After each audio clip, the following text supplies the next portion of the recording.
Sometimes the jobs behind the scenes are some of the most important. In this case, behind the scenes of a rapidly spreading virus. Described as unsung heroes, medical laboratory workers are helping to solve a pandemic puzzle. It's an essential role that is experiencing a shortage due to a growing demand and many workers in the field reaching retirement age. As Delane Cleveland reports, a local program aims to get more people in the profession. Since the start of the COVID-19 pandemic, testing has become a crucial part of trying to get the world back to normal. It helps to stop the spread of the virus and saves lives in the process. We put the kits together. We put a lot of kits together, thousands. Kayla Krales is a medical laboratory scientist at Maple Grove Hospital. And one of her many responsibilities is to process those COVID tests. You wouldn't know who's positive or negative. You wouldn't know how rampant this disease is or this virus is. And you wouldn't know when the numbers are actually coming down. So without us, you don't have any data. Without the work of the medical lab scientists like Kayla, doctors wouldn't have the full picture of what's happening with their patients. Lab work is a very essential part of healthcare. Yet while the position seems essential, experts say there's a 7% vacancy rate for medical lab workers nationwide, a void that's become more pronounced since the onset of the pandemic. It definitely has made every lab a much busier place to be.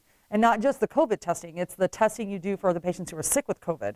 The volume of testing has gone up tremendously. Corey Fisher is an adjunct professor for the medical laboratory science program at North Hennepin Community College. Right now, what I'm doing is I'm counting red blood cells.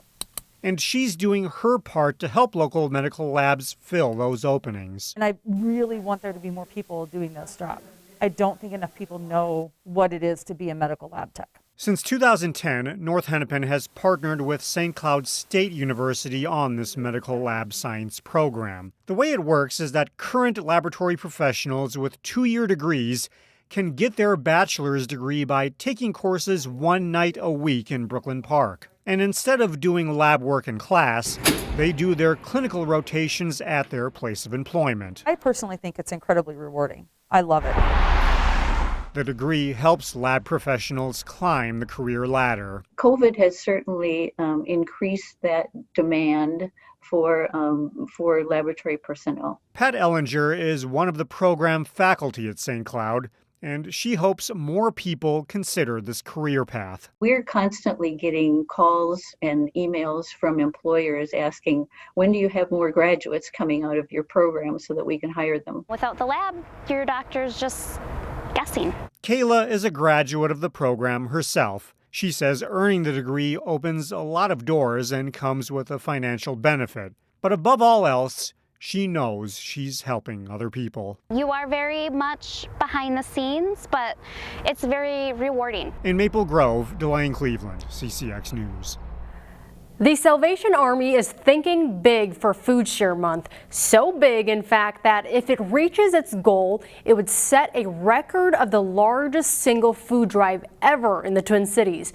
The Salvation Army wants to collect 2 million pounds of food. The nonprofit says the food collected will stay local and go to food shelves like the one on Noble Parkway in Brooklyn Park. Staff say they've never seen the need greater than it is right now.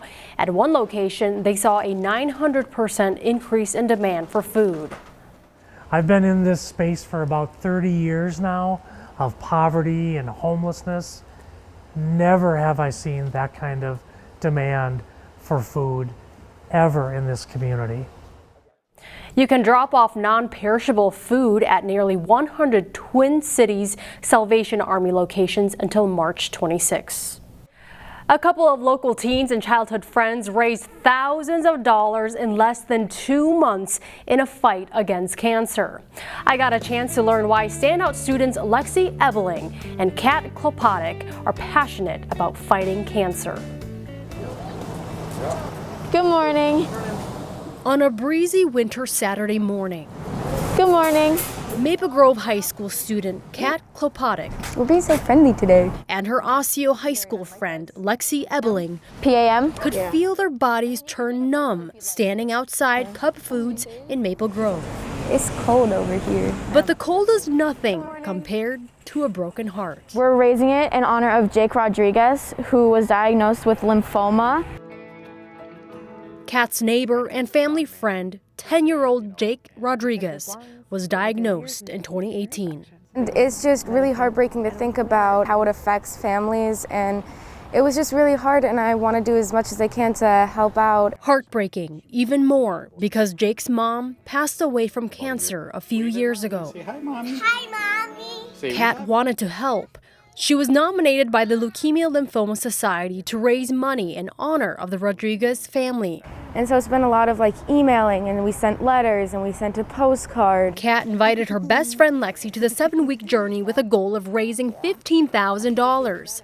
So we've been raising money from all over the country. 15 other student teams across the state also raise money for the Leukemia Lymphoma Society. We get awarded a scholarship to whoever raises the most amount of money. At the end of the 7-week mark, the friends exceeded their goal with $18,400. Good morning. In total, all student teams raised more than $430,000. We're celebrating the donations we get, but accepting the ones we don't. The funding will go toward research to find a cure for leukemia and lymphoma cancer. Thank you. Kat and Lexi didn't end up winning the scholarship, Would you like to donate? but there was a better reward: Jake's recovery. Hey, this is Jake. I'm getting out of the hospital today. Thank you for all your prayers. Pafu Yang, CCX News.